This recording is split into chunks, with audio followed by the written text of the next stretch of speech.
Suruh bayar 48 miliar ya? Iya, betul. Duit dari mana? Meminjam istilahnya yang dipopulerkan oleh Ustaz Yusuf Mansur itu. Duitnya dari mana? Nah, ya kan? Dulu ada pencabutan pagar laut oleh TNI AL setelah KKP abai menjalankan fungsinya, hanya ngasih segel. Jadi dicabut oleh TNI AL, KKP lewat Sakti Wahyu Trenggono ini komplain, itu kan lagi penyelidikan, itu barang bukti, kenapa kok dicabut?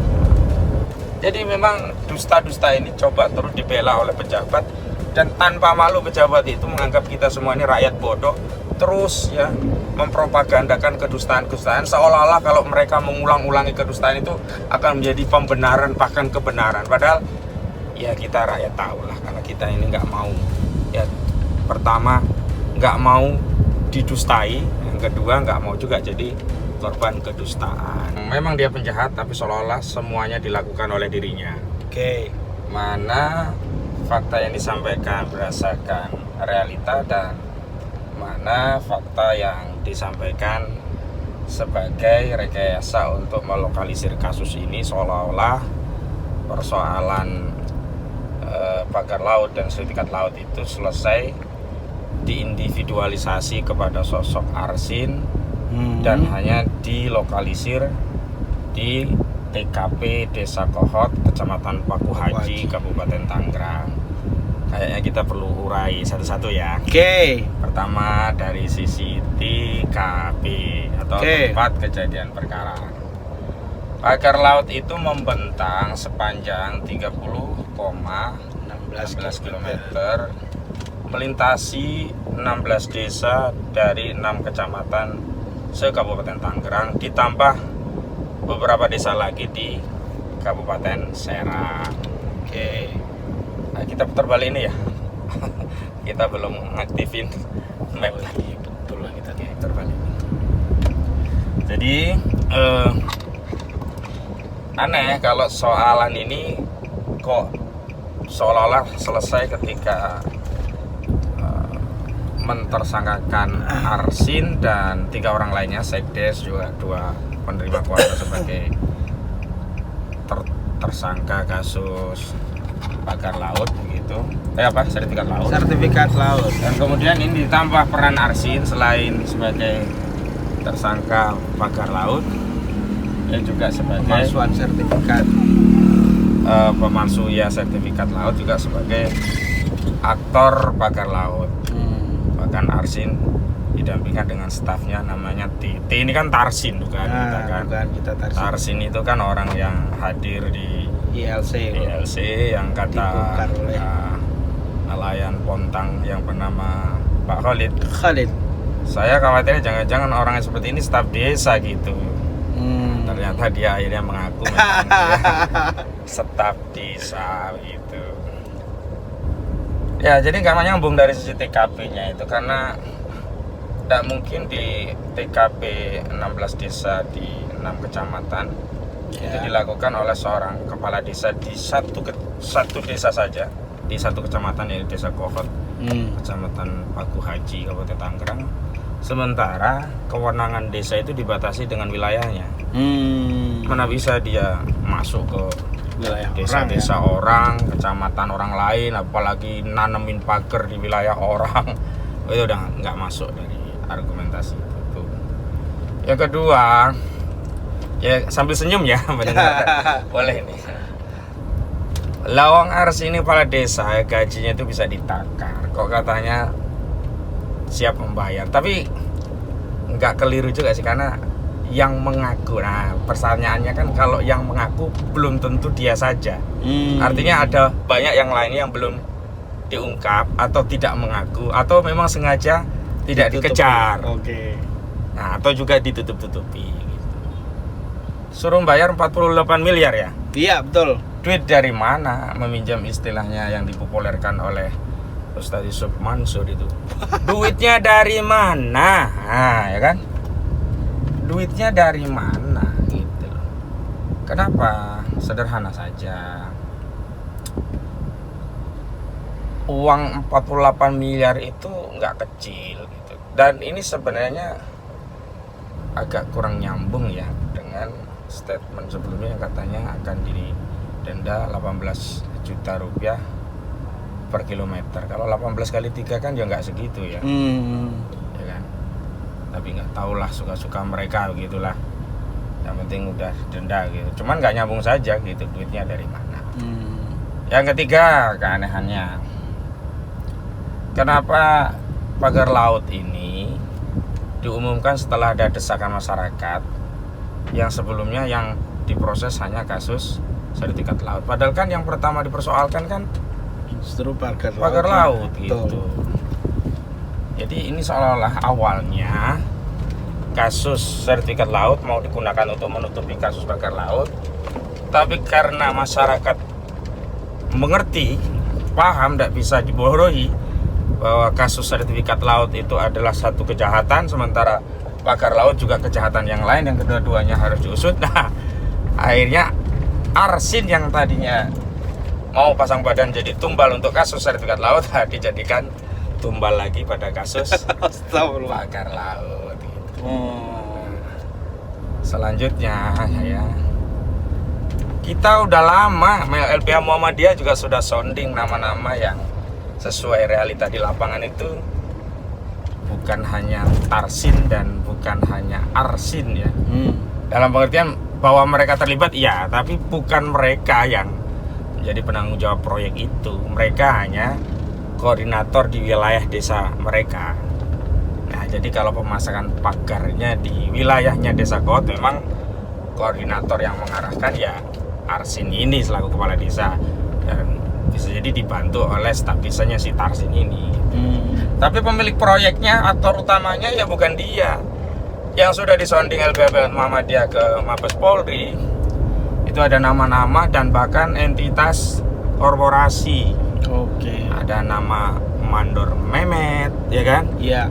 Ada nama Eng Chun alias Gojali. Gali. Ada nama Ali Hanafiah Lijaya. Dan ada nama Korporasi Agung Sedayu Group. Nah, kalau kita mengikuti logika ini nyambung, kenapa?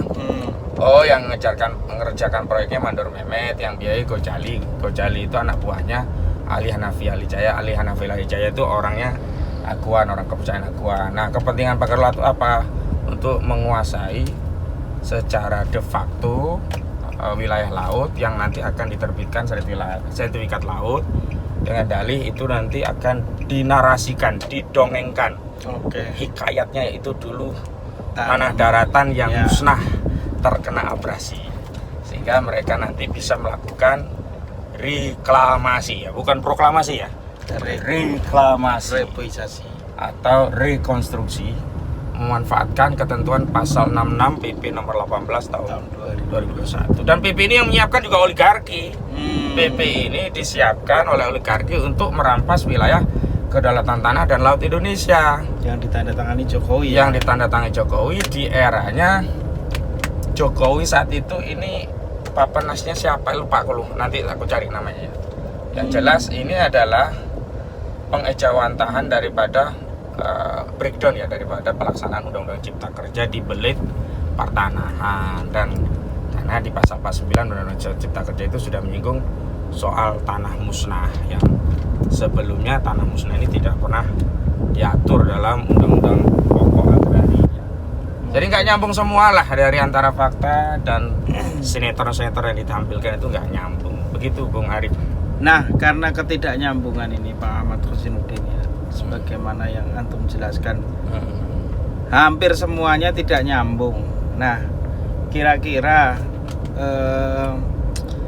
yang pertama dari pernyataannya KKP dulu deh, Pak Ahmad Khosinuddin ini, yang jelas-jelas kemarin dia berbicara di DPR ya.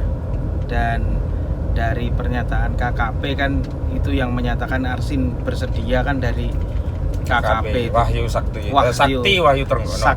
Wahyu Trenggono. Nah, ini kan sebenarnya orang satu ini beberapa kali juga Bang Ahmad Khosinuddin sempat datang ke sana juga kan, tidak diterima. Terus kemudian sempat ada yang menanyakan soal pagar laut, malah dijawab tabung gas LPG. Ini sebenarnya gimana sih orang satu ini, si Kementerian KKP ini, apakah dia juga ada dugaan terlibat dalam soal ini. Pengamat Khosinuddin melihatnya seperti apa? Yang jelas statementnya itu tidak kemudian membantu mengungkap kasus ini, tapi terkesan menghalangi, menutup-nutupi, dan membuat kabur persoalan ini. Misalnya menghalangnya yang pertama, dulu ada pencabutan pagar laut oleh TNI AL setelah KKP abai menjalankan fungsinya, hanya ngasih segel. Jadi dicabut oleh TNI AL, KKP lewat Sakti Wahyu Trenggono ini komplain, lu itu kan lagi penyelidikan, itu barang bukti, kenapa kok dicabut? Begitu dia diamuk oleh masyarakat, akhirnya dia ikut menerjunkan Kementerian KKP, ikut bareng-bareng dengan TNI AL, Polair untuk ikut mencabut pagar laut. Nah, ini yang pertama kan, menghalang-halangnya gagal. Menutup-nutupinya udah berulang kali kita sebut ini encun dan sebagainya, ya kan?